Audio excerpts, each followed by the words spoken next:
What is up, guys? And normally these like YouTuber, influencer fight things and sparring matches tend to make waves on the internet, and I guess that's all right because hey, it is fighting. A lot of people like to dip their toes in boxing and MMA and jiu-jitsu and wrestling, and there's nothing really wrong with that. You can't really hate on them for this.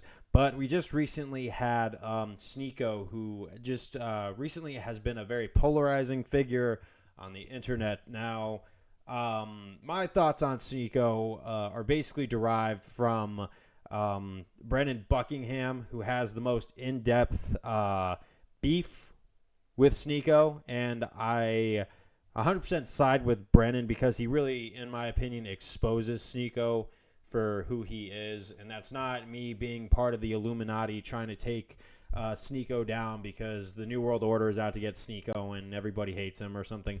But I'm really one of those guys that really thinks he brought his deplatforming on himself because he was taking things way to a personal level. Now, I understand that you're going to be very polarizing if you say anything negative about the guy, but I've seen those videos where the kids who watch his stream are now saying they should hate women and stuff like that. And look, I get it. I get it. The dating realm in this world is a mess for both guys and girls alike. I know guys who have been burned. I know some really good women who have been burned. So it's such a bad thing. And then you got guys like Sneako who are fueling the fire and stuff like that. And you know what? He moved to Rumble, so he could say a lot more stuff that he wants to over there. If you're going to be on YouTube, you do got to abide by their terms and conditions, even though they're always changing, right? You know, we love the tube, right? The tube, it can never be wrong. I'm saying that sarcastically. But he did spar with Sean Strickland, and I watched it. And you know what? First off, I'm going to say respect to Sneako for getting in that octagon and fighting Sean Strickland because that's hard to do. When you realize the difference between a professional fighter and your normal everyday person, I actually really thought that he did okay if Sean really was trying to knock him out like he claims. Now, I'm not saying he wasn't, but since I've seen Sean Strickland fight for a long time and fight guys who are other professional fighters, and he's fighting guys who are, you know, his size, by the way, and just his skill caliber, and I've seen him knock these people out. Sometimes I don't know why everyone's kind of looking at this like Sneako with some indestructible chin or something. Look, good for Sneako for going in there and sparring someone who could probably wipe him. But I don't know if I personally believe that Sean was giving 100%. Just watching what he did to Adesanya, what he did to the guy before him that he knocked out in the second round. I don't even want to try and pronounce that name. But seeing that was just kind of like, for me, I was just kind of like, I don't know if he was really trying or he was just trying to make him feel good afterwards. I can't prove whose intentions were who. That's up in the air. Just comparing him to pro fighters is something that, like, that's where my baseline's going with this.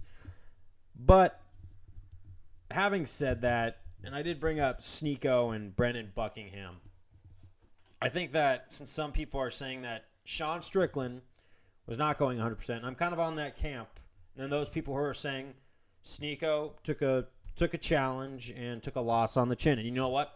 I can't deny that. He didn't win that sparring session. There was not a thing he could do to Sean Strickland. Whether you think Sean Strickland was going 100% or 5%, I gotta hand it to Sneako, but he didn't. There was nothing you could do to Sean Strickland, obviously, in there.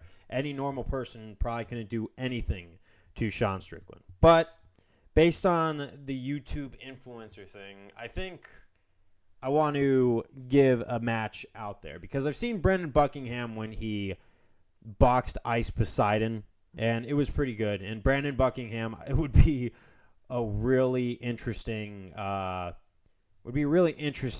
matchup for Sneako because I feel like Brennan would have some personal stakes where we would know what it would be like for Brennan and not hold back. I don't think Brennan would ever have a reason to hold back because he'd want to prove a point.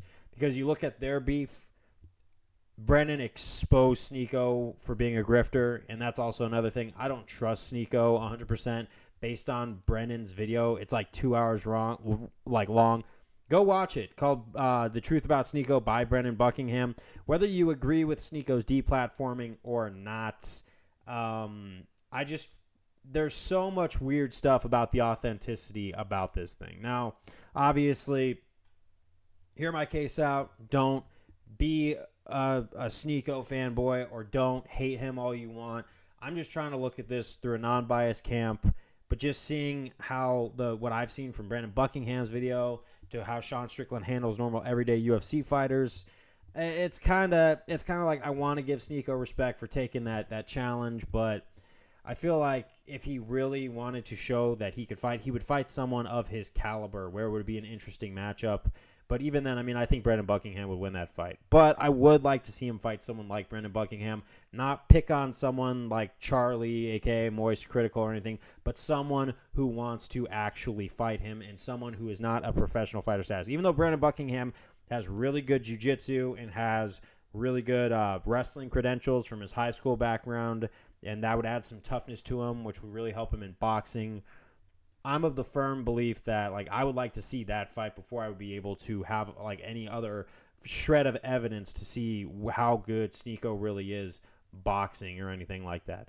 But other than that, I know that made a big wave in the internet.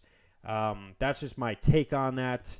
But what do you guys think? Do you think Sean was going 100%? Do you think he wasn't? Do you think Sneako should match up with Brandon Buckingham? Because I like to see other people's opinions of this. Take polls, whatever you want. But just from a non-biased perspective, not because you're biased towards Sneako, you're biased against him, but like objectively thinking, what do y'all think? I'll see you on the next one. Peace out.